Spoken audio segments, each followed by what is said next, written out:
Assalamualaikum warahmatullahi wabarakatuh. Salam sejahtera bagi kita semua. Baiklah, kami dari kelompok 5 Etika Profesi Akuntan yang beranggotakan Isnani Febrianosha, Lili Soila Zaria, Muhammad Ilham Udayana, Iftikor Liwar, dan Sarah Karina Putri akan membahas mengenai perlindungan stakeholder. Perlindungan stakeholder. Tujuan bisnis yang beretika adalah penciptaan nilai bagi stakeholder. Bagian penting dari penciptaan nilai ini adalah proteksi atau perlindungan terhadap hak dan kepentingan mereka. Perlindungan dalam hal ini berarti memperhatikan dan memperhitungkan hak dan kepentingan mereka ke dalam kalkulasi biaya perusahaan atau imbalan yang harus diberikan atau disediakan. Dalam hal menyeimbangkan peran dan hubungan antara stakeholder, perusahaan harus memiliki tanggung jawab sosial atau yang biasa dikenal dengan istilah CSR atau Corporate Social Responsibility kepada para stakeholdernya jika menginginkan perusahaannya terus beroperasi dalam jangka panjang. Terlebih lagi dalam hal memaksimalkan keuntungan. CSR ditetapkan kepada perusahaan-perusahaan yang beroperasi dalam konteks ekonomi global, nasional maupun lokal. B. Konsep dan cakupan stakeholder. Sebagian dari hak dan kepentingan stakeholder telah dicantumkan dalam kontrak atau regulasi pemerintah. Sebagian lain belum termasuk dalam dokumen tersebut. Dalam hal ini adalah kepatuhan terhadap kontrak atau regulasi tersebut, pemenuhan hal dan kewajiban stakeholder yang belum tercantum dalam kontrak atau regulasi tergantung pada diskresi perusahaan. Dalam area inilah sebetulnya bisnis beretika memegang peranan penting. Berbeda dengan era sebelumnya, tanggung jawab bisnis telah berubah di era kompetisi global sekarang ini. Dari yang tadinya berparadigma stockholder, sekarang beralih menjadi paradigma stakeholder. Secara umum, stakeholder dapat dikelompokkan berdasarkan kekuatan, posisi, dan pengaruhnya. Adapun klasifikasi stakeholder adalah sebagai berikut. Yang pertama, stakeholder utama atau primer. Stakeholder primer ini berhubungan langsung dengan pembuatan kebijakan, program, dan proyek. Mereka merupakan penentu utama dalam kegiatan pengambilan keputusan. Yang kedua, stakeholder pendukung atau sekunder. Stakeholder sekunder adalah pihak yang tidak berkaitan langsung terhadap suatu kebijakan, program, dan proyek. Namun, stakeholder sekunder punya keprihatinan dan kepedulian sehingga ikut menyuarakan pendapat yang bisa memengaruhi sikap stakeholder utama dan keputusan legal pemerintah. Yang ketiga, stakeholder kunci.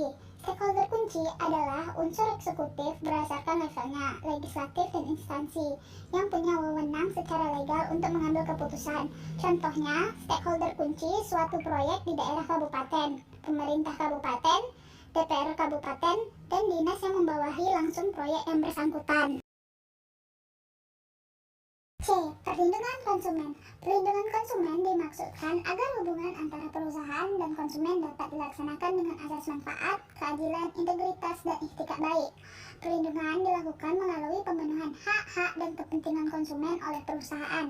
Undang-Undang Nomor 8 Tahun 1999 tentang Perlindungan Konsumen. Tidak semua dari hak tersebut menjadi kewajiban perusahaan untuk memenuhinya. Hubungan dengan konsumen harus didasarkan atas asas manfaat, keadilan, kewajaran, integritas, dan ikhtikar baik. Perlindungan karyawan. Karyawan adalah orang-orang dalam perusahaan yang tidak memegang jabatan struktural. Public relation perlu menangani karyawan karena pertama, karyawan adalah orang yang paling banyak jumlahnya dalam perusahaan. Secara struktural, mereka lemah. Kedua, karena tingkat pendidikannya rendah, karyawan mudah disulut isu. Ketiga, karyawan adalah ujung tombak perusahaan jasa. Keempat, karyawan merupakan sumber suara potensial dalam pemilihan umum. Kelima, pers umumnya bersimpati kepada karyawan yang dilanggar hak-haknya oleh manajemen. Perlindungan tenaga kerja. Pengaturan perlindungan hukum bagi pekerja di dalam Undang-Undang Nomor 13 Tahun 2003 diatur dalam pasal 67 sampai dengan 101. Dasar filosofi itu dijelaskan lebih lanjut mengenai pembangunan ketenaga kerjaan dalam penjelasan umum Undang-Undang Nomor 13 Tahun 2003, yaitu sebagai bagian integral dari pembangunan nasional berdasarkan Pancasila dan Undang-Undang Dasar Negara Republik Indonesia tahun 1945, dilaksanakan dalam rangka pembangunan manusia Indonesia seutuhnya dan pembangunan masyarakat Indonesia Indonesia seluruhnya untuk meningkatkan harkat, martabat, dan harga diri tenaga kerja, serta mewujudkan masyarakat sejahtera. F. Pengupahan dan pemutusan hubungan kerja. Peraturan Presiden 36 tahun 2021 tentang pengupahan adalah kebijakan pemerintah untuk mengatur isu-isu strategis mengenai bentuk upah, upah bagi pekerja atau buruh, upah minimum, dan upah bagi pekerja atau buruh pada usaha mikro dan usaha kecil.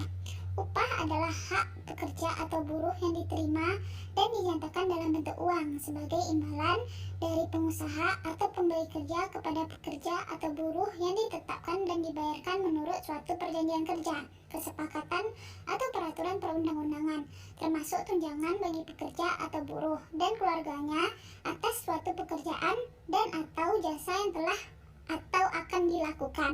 Peraturan Presiden 36 tahun 2021 tentang pengupahan membahas kebijakan dalam kebijakan pengupahan, yaitu penetapan upah berdasarkan satuan waktu dan atau satuan hasil. Kedua, struktur dan skala upah. Ketiga, upah minimum. Keempat, upah terendah pada usaha mikro dan usaha kecil. Kelima, perlindungan upah. Keenam, bentuk dan cara pembayaran upah. Ketujuh, hal-hal yang dapat diperhitungkan dengan upah. 8. Upah sebagai dasar perhitungan atau pembayaran hak dan kewajiban lainnya. Kesembilan, Dewan Pengupahan. Dan yang terakhir yaitu saksi administratif. G. Perlindungan persaingan usaha.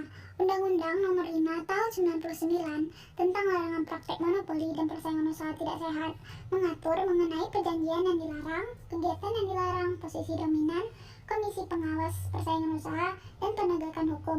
Undang-Undang Nomor 5 Tahun 99 tentang larangan praktek monopoli dan persaingan usaha tidak sehat memiliki aturan-aturan pelaksanaan, yaitu: pertama, Peraturan Pemerintah Nomor 57 Tahun 2010 tentang penggabungan atau peleburan badan usaha dan pengambilan saham perusahaan yang dapat mengakibatkan terjadinya praktek monopoli dan persaingan usaha tidak sehat, melaksanakan ketentuan pasal 28 ayat 3. Yang kedua, Peraturan Pemerintah Nomor 57 Tahun 2010 tentang penggabungan atau peleburan badan usaha dan pengambilan saham perusahaan yang dapat mengakibatkan terjadinya praktek monopoli dan persaingan usaha tidak sehat, melaksanakan ketentuan pasal 29 ayat 2. Yang ketiga, Keputusan Presiden Nomor 75 Tahun 99 tentang Komisi Pengawas Persaingan Usaha sebagaimana telah diubah dengan Peraturan Presiden Nomor 80 Tahun 2008 tentang perubahan atas Keputusan Presiden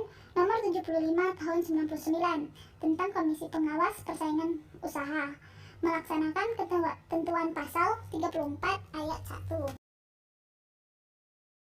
H. Perlindungan lingkungan hidup.